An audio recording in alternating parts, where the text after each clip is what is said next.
तो last lecture में जैसे कि हमने देखा क्लाइमेट और वेदर के बीच में डिफरेंस। अब जो है हम क्लाइमेट के बारे में अच्छे से पढ़ेंगे, क्लाइमेट एक्चुअल में है क्या, क्योंकि अगर हमने क्लाइमेट को समझ लिया तो साथ ही साथ हम वेदर को भी समझ लेंगे। आपने लास्ट लेक्चर में अच्छे से देखा। अब देखिए क्लाइमेट के बारे में अगर मैं बात करूँ तो इसके ऊपर ना हमारे 3 फैक्टर्स लाई करते हैं। एक मेरे पास टेम्परेचर, ठीक है, दूसरा मेरे पास प्रेशर, तीसरा मेरे पास आती है ह्यूमिडिटी, और इसी की मॉडिफाइड फॉर्म बन जाती है मेरे पास रेनफॉल।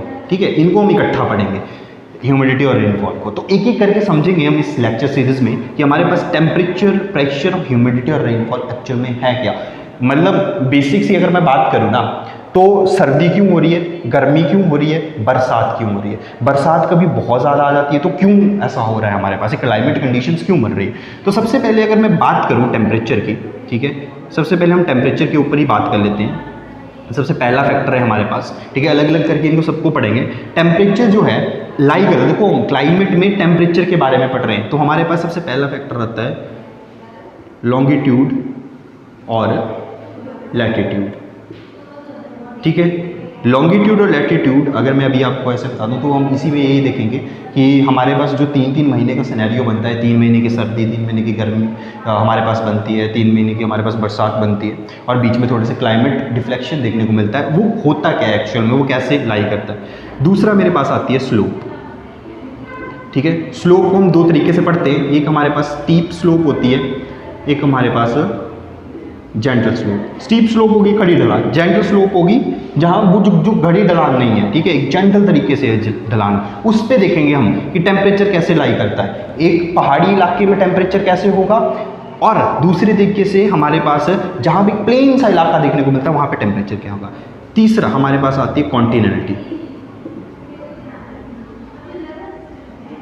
ठीक, कॉन्टिनेंटली जिसको तटवर्ती प्रभाव बोलते हैं। इसको अगर मैं अच्छे से आपको एक्सप्लेन करूँ तो कॉन्टिनेंटली हमारे पास वो चीज़ होगी, आपने एक चीज़ देखी होगी कि हमारे पास कुछ ऐसे एरियाज़ है, जैसे अगर मैं दिल्ली की बात करूँ तो दिल्ली में अगर गर्मी होगी तो बहुत भयंकर वाली गर्मी होगी, और सर्दी होगी तब भी माइनस में टेम्परेचर चला जाएगा। गर्मी में 50 डिग्री से अब चला जाएगा और सर्दी में माइनस में हमारा टेम्परेचर चला जाता है। तो ऐसा क्यों हो रहा है। अगर मैं किसी स्टेट की बात करूँ, महाराष्ट्र की बात करूँ, महाराष्ट्र में क्या होता है, आपको गर्मी में भी 35 डिग्री देखने को मिलेगा, सर्दी में आपको 25 देखने को मिलेगा। तो टेम्परेचर डिफ्लेक्शन इतनी नहीं है तो इंडिया का ही पार्ट है।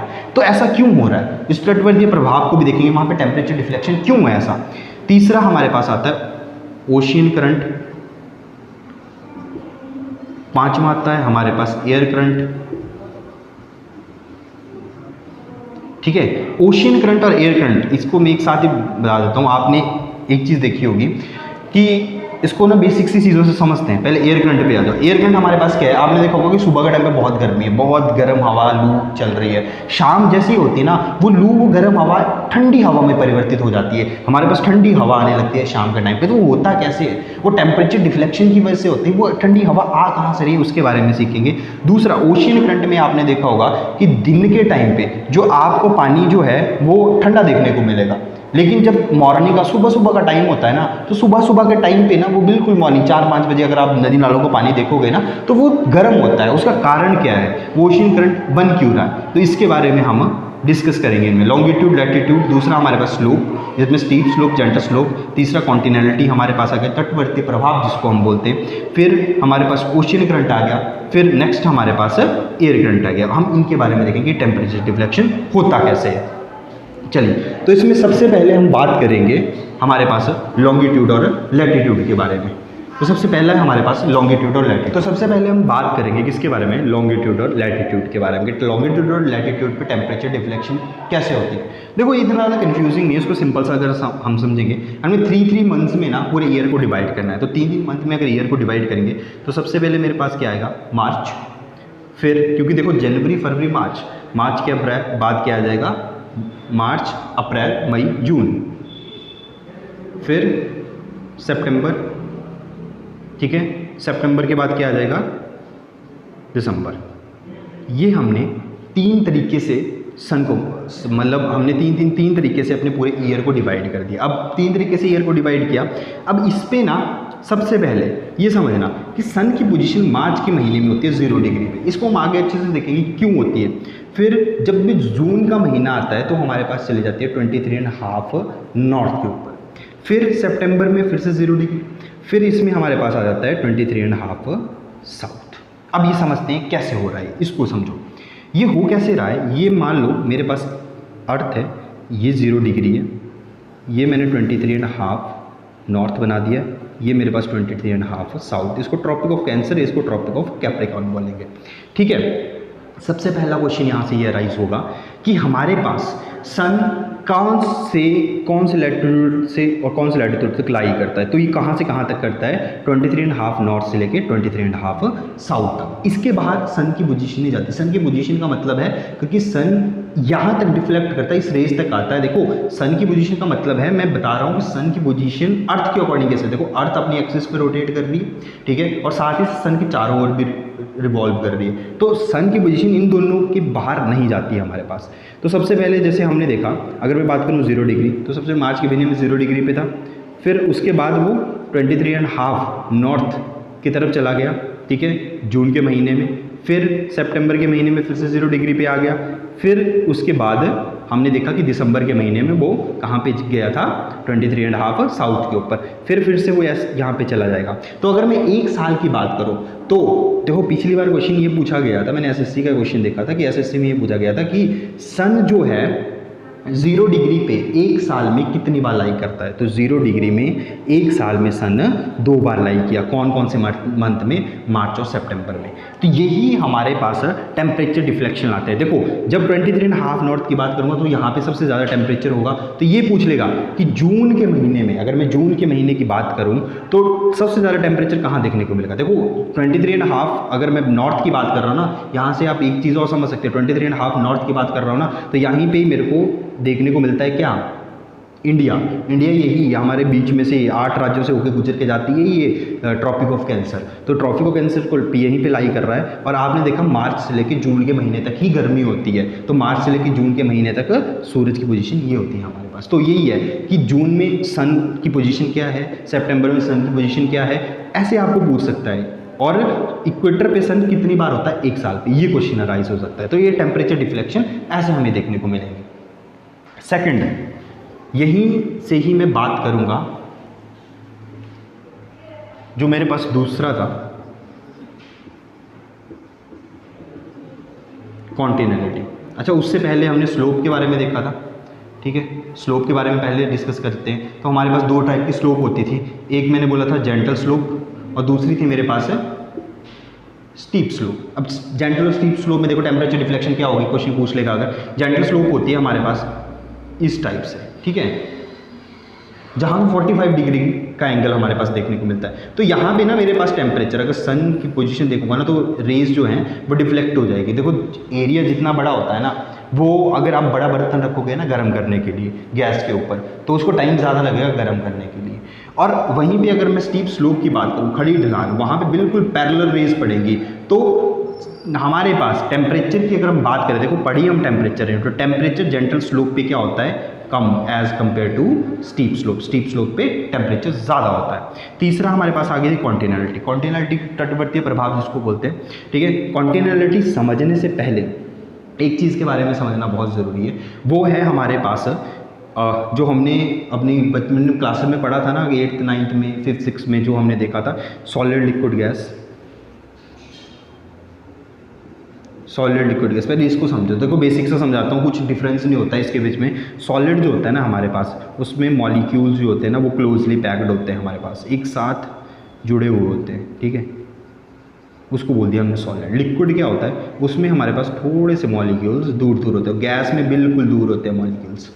ये हमारे पास सॉलिड लिक्विड गैस बनता है। अब अगर मैं बात करूँ सॉलिड की, तो सॉलिड में मेरे को क्या देखने को मिलेगा, मान लो मैं इसको हीट देता हूँ। देखो टेम्परेचर बढ़ रहा है इसीलिए मैं हीट की बात कर रहा हूँ, टेम्परेचर दे रहा हूँ ना, हीट कर रहा हूँ सॉलिड को। तो एक को अगर हीट मिलेगी तो एक के साथ वाइब्रेशन करते करते करते वो वाइब्रेशन यहाँ तक पहुँच जाएगी। बात वही है कि अगर आप आप एक बर्तन को, एक सॉलिड चीज़ को, एक बर्तन को, खाली बर्तन को गैस के ऊपर रखोगे ना, उसको गर्म करोगे तो बहुत जल्दी गर्म हो जाता है। तो ये गर्म बहुत जल्दी हो जाता है, और उस बर्तन को उठा के आप साइड में रखोगे ना तो वो ठंडा भी जल्दी हो जाता है। तो टेम्परेचर जल्दी गर्म भी होगे सॉलिड, और ठंडा भी उतनी जल्दी हो जाएगा। क्यों?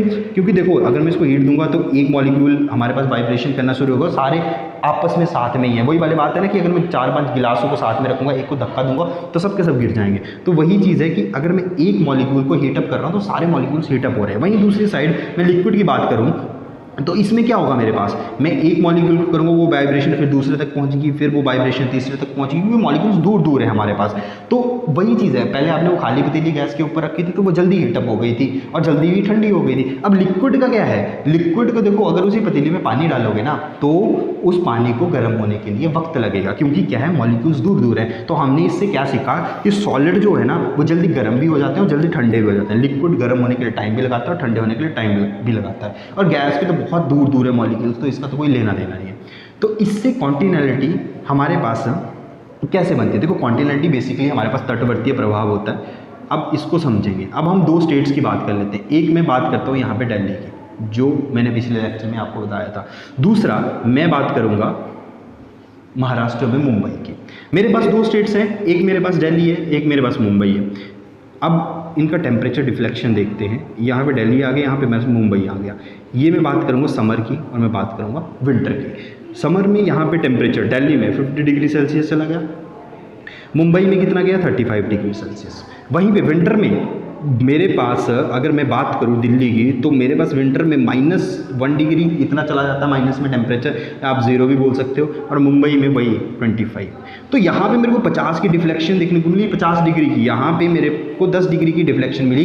क्यों है? तो एक ही जगह पे ऐसा हो क्यों रहा है, उसी को कॉन्टिनेलिटी तटवर्तीय प्रभाव बोलते हैं। अब ये हो क्या रहा है, देखो अब एक चीज़ देखना है यहाँ पे, दिल्ली जो है ना उसके आसपास सारे की सारी लैंड है, सारी की सारी ज़मीन है ना उसके पास, ठीक है, क्योंकि आसपास सब जगह ज़मीन है। तो इससे क्या होता है, देखो आज सारा का सारा सॉलिड रीजन है। तो अभी हमने क्या सीखा कि सॉलिड जो है एकदम से अगर हीट मिलेगी तो गर्म भी एकदम से हो जाएंगे, इसीलिए टेम्परेचर 50 डिग्री सेल्सियस पहुंचा, और ठंडे भी बहुत जल्दी हो जाते हैं। सॉलिड गर्म भी बहुत जल्दी हो जाते हैं, ठंडे भी। तो देखो दिल्ली के आसपास ना हरियाणा, पंजाब, अगर मैं बात करूँ चंडीगढ़, तो यही तो मेरे को राज्य देखने को मिलते हैं। कोई बड़ा मेरे को ओशियन देखने को नहीं मिलता। तो इसके आसपास कोई नदियाँ नहीं है, कोई बड़ा ओशियन नहीं है जिसकी वजह से इस पर इफेक्ट पड़े। तो हमारे पास क्या होता है कि ये जो दिल्ली वाला एरिया है सारी के सारी लैंड लॉक्ड एरिया है। लैंड लॉक्ड एरिया तो गर्म भी जल्दी हो जाएगा, ठंडा भी जल्दी हो जाएगा हमारे पास। अगर मैं बात करूँ महाराष्ट्र में मुंबई की, तो वहाँ पे क्या होगा, साथ में ये मेरे पास यहाँ पे कौन सा देखने को मिलता है, अरब सागर, ठीक है, जिसको हमारे पास अरब सागर यहाँ पे देखने को मिलता है, अरेबियन सी। तो अरेबियन सी में मेरे को क्या देखने को मिलेगा, देखो ये मेरे पास क्या है लिक्विड, ये मेरे पास क्या है, ये मेरे पास सॉलिड। तो जब ये गर्म होगा ना, क्योंकि एकदम से गर्म हो जाएगा, इसको गर्म होने के लिए टाइम लगेगा। तो यहाँ पे टेम्परेचर ज़्यादा है, यहाँ पे टेम्परेचर कम है। जब ये गर्म हो जाएगा ना, ये तो एकदम से ठंडा हो जाएगा, लेकिन इसको ठंडा होने के लिए टाइम लगेगा। तो टेम्परेचर बैलेंस रहता है यहाँ पे, ये एकदम से गर्म और ठंडा हो जाता है, ये गर्म और ठंडा होने के लिए टाइम लगाता है। जब ये गर्म होता है तो यहाँ पे ठंडा होता है, और जब ये ठंडा होता है हमारे पास तो यहाँ पे टेम्परेचर हमारे पास ज़्यादा होता है। तो ये टेम्परेचर डिफ्लेक्शन हमें देखने को मिलता है, इसी को हम कॉन्टिनेलिटी तटवर्तीय प्रभाव बोलते हैं। नेक्स्ट हमारे पास यहीं से ही एक और चीज़ अराइज होती है जिसको बोलते हैं एल्टीट्यूड, ठीक है। थर्ड इसी में एक चीज़ देख लो, लॉन्गिट्यूड लैटिट्यूड हो गया, कॉन्टिनेलिटी होगी। अब तीसरी चीज़ यहीं पे, इसका कॉन्टिनेलिटी का पार्ट है जिसको बोलते हैं एल्टीट्यूड। Altitude basically height. देखो हाइट पे जाते हैं ना तो टेम्परेचर कम और ज़्यादा होता है। वो क्यों होता है, आप हाइट पे जा रहे हो, बचपन से सुना तो है कि हाइट पे जाते हैं टेम्परेचर कम होता है, क्यों होता है वो चीज़ देखेंगे। अब इसको समझना है यहाँ पे, एल्टीट्यूड हमारे पास क्या होता है, जैसे हम हाइट पे जाते हैं तो एक मिथ दिमाग में बहुत बना हुआ है कि हमें सूरज की वजह से गर्मी लगती है। सूरज की वजह से गर्मी नहीं लगती हमें। सूरज जो है ना अपनी हीट डेविएट करता है, 35% लगभग जो है यहाँ पे पहुँच जाती है, और सरफेस पे 65% जो है डिफ्लेक्ट कर जाती है, चली जाती है, आपको पता है वापस 35% जो है ना वो यहाँ पे मेरे को देखने को मिली। तो ये क्या होता है, एक्चुअल में अर्थ सरफेस है ना, सॉलिड है ना अर्थ, तो सॉलिड क्या करता है, उसको कंज्यूम कर लेता है, उस अर्थ सरफेस को क्या करता है, उस हीट को क्या करता है, कंज्यूम करता है। तो अर्थ की वजह से अब अर्थ सरफेस गर्म हो गया ना, तो उसके आसपास वाली हवाएं भी गर्म हो जाएंगी। अब इसको ऐसे समझो आप, देखो मैं अगर मैं हीटअप दे रहा हूँ ना, हीट दे रहा हूँ यहाँ पे सन की वजह से, देखो ऐसा क्यों हो रहा है कि अर्थ इसको कैरी कर रही है, हमें सूरज की वजह से, अभी तो हमें ये बताया गया कि सूरज की वजह से गर्मी लगती है। एक्चुअली सन जो एक सोर्स ऑफ एनर्जी है, उसकी वजह से गर्मी नहीं लगती। उसकी वजह से होता क्या है, देखो एटमॉस्फेयर में क्या है, मेरे पास हवाएं हैं, और हवा का हमने गैस का पढ़ा था कि मॉलिक्यूल्स बहुत दूर दूर होते हैं, तो उसका तो कोई लेना देना ही नहीं है। तो ये एनर्जी जो है ना डेविएट होकर कहाँ पे पहुँच जाती है, अर्थ सरफेस के ऊपर, और यहाँ पे ये एनर्जी होल्ड हो जाती है अर्थ सरफेस के ऊपर। तो इसके आसपास वाली हवाएं है ना वो गर्म होगी। आपने देखा होगा ना कि अगर तवा रखोगे, तवे के ऊपर अगर मतलब आप नीचे गैस लगा दोगे, ठीक है, और तवे के ऊपर अगर आप अपना हाथ रखोगे ना ऐसे ऊपर, तो आपको गर्म लगेगा, और जैसे जैसे आप हाथ ऊपर लेते जाओगे ना वो ठंडक महसूस होगी। तो यही हमारे पास होता है कि हमारे पास जो आसपास की हवाएं होती हैं ना, वो यहाँ पे हमें गर्म देखने को मिलती हैं, और जब हम ऊपर की तरफ जाएंगे तो हमें क्या होती है, वो हवाएं ठंडी होने लगती हैं, क्योंकि एनर्जी स्टोर, वो रेडिएशन स्टोर यहाँ पे होती है हमारे पास। इसीलिए हमें अर्थ सरफेस के नीचे हमें टेम्परेचर जो है ज़्यादा देखने को मिलता है एज़ कम्पेयर टू हाइट पे। तभी बोला जाता है कि हाइट पे, एल्टीट्यूड पे टेम्परेचर कम होता है। इस कारण होता है वो एल्टीट्यूड पे, हाइट पे, पहाड़ों पे टेम्परेचर कम, क्योंकि स्टोर यहाँ पे हो रही है एनर्जी, ना कि पूरी रेडिएशन पूरे एटमॉस्फेयर में जा रही है। ठीक है, ये हमारे पास एल्टीट्यूड आ गया था। अब दो चीज़ें रह गई हैं हमारे पास, ओशियन करंट और एयर करंट। ओशियन करंट और एयर करंट, अब इसको समझते हैं, ओशियन करंट और एयर करंट हमारे पास क्या है। देखो इन दोनों को इकट्ठा ही समझेंगे। ओशियन करंट और एयर करंट हमारे पास बेसिकली वही चीज़ है। अब आप एक चीज़ देख के चलो, जहाँ पे मैं बात कर रहा हूँ ना ओशियन करंट एयर करंट, पूरा का पूरा हवाओं का खेल है, गर्म और ठंडी हवाओं का। कैसे वो पानी जो है ओशियन का गर्म होता है, कैसे ठंडा होता है।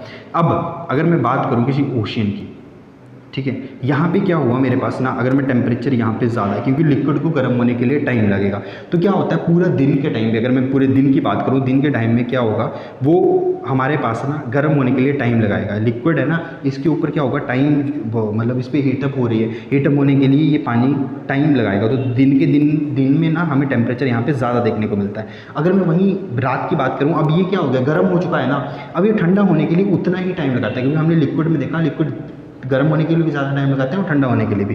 तो जब हमारे पास टेम्परेचर, रात के टाइम की मैं बात करूँ, टेम्परेचर बेशक वहाँ पे कम देखने को मिलता है, लेकिन सुबह के टाइम पे क्या होता है, वो ठंडा हो रहा होता है। क्योंकि ठंडा इसीलिए वो हमें सुबह सुबह जो हमें नदी नाले होते हैं उनका पानी गर्म होता है। क्यों? क्योंकि गर्म होने के लिए वक्त लगाया ना उसने दिन में, और ठंडा होने के लिए भी उतना ही वक्त लगाएगा। तो ये हमारे पास ओशियन करंट और एयर करंट जो है वो बनती है। एयर करंट आपने डेफिनेशन देख ली कि कैसे एयर, जो बोलते हैं ना कि एक चीज़ आपने सुनी होगी कि जो हमारे पास हल्की हवा होती है वो ऊपर चली जाती है, और जो हमारे पास गर्म हवा है वो ऊपर की तरफ चली जाती है, और ठंडी हवा नीचे की तरफ आती है। वो प्रेशर का खेल होता है पूरा का पूरा। तो नेक्स्ट टॉपिक हमारे पास टेम्परेचर आपने देख लिया, तो सेकंड लेक्चर में हम बात करेंगे प्रेशर के बारे में। तो सेकंड लेक्चर में हम प्रेशर के बारे में देखेंगे कि प्रेशर कैसे एरिया वाइज डिफ्लेक्ट करता है, हमारे पास प्रेशर की कंडीशंस कैसी बनती हैं।